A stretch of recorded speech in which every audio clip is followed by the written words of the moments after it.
Oil facilities early this morning, creating some speculation that a Ukrainian missile may have been to blame, although no official cause has yet been released. Meantime, in western Ukraine, Russia unleashing a series of attacks on rail and fuel installations, striking targets far from the front line of its offensive in the east. Now, the main Russian assault continues to be concentrated in the east, with the city of Kharkiv currently enduring constant bombing, similar to the recent onslaught in Mariupol. And Washington correspondent Kelly Meyer is live for us. So, Kelly, these updates from the battlefield, of course, coming as Ukrainian President Zelenskyy met with top U.S. officials over the weekend. That's right, Nicole. Ukrainian President Zelenskyy continuing his call for more weapons. This as two top U.S. officials made a surprise visit to Kyiv, promising some of that support, saying if Ukraine has the right equipment, they could win this war. The two pledging to do everything they can to make that happen. The reason we're back is because of you. In the first official U.S. visit to Ukraine since the war began, President Biden's top diplomat and defense secretary bringing added support to Ukraine and promising to help them defeat Russia. We want to see Russia weakened to the degree that it can't do the kinds of things that it has done in invading Ukraine. Secretaries Lloyd Austin and Antony Blinken meeting with Ukrainian President Zelenskyy over the weekend, promising to reopen the embassy in Kyiv and pledging $300 million more in military funding so Ukraine can buy what it needs from other countries, saying what Ukraine is doing is working. When it comes to Russia's war aims, Russia is failing.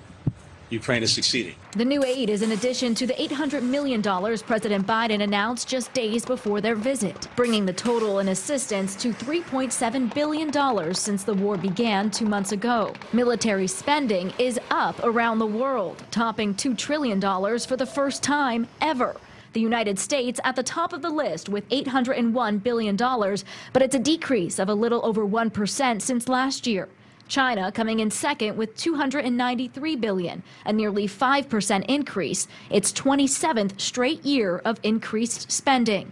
Then India, UK, and in fifth, Russia with nearly $66 billion in spending.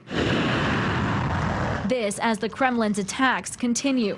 Today, Russia says it destroyed 6 facilities used to power railways, delivering foreign weapons to Ukrainian forces in the east. Moscow sending a warning to the U.S. against sending more support to Ukraine, saying America is pouring oil on the flames.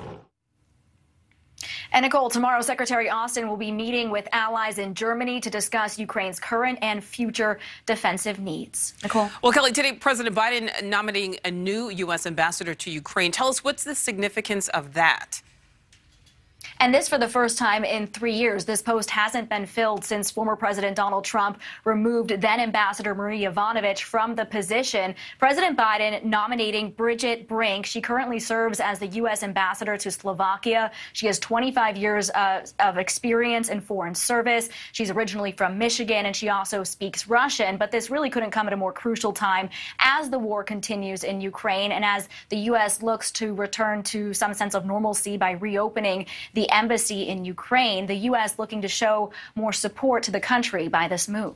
All right. Kelly Meyer live for us in D.C. Thank you. Thank you for watching. Click the red subscribe button below so you can get more of News Nation's fact-driven, unbiased coverage.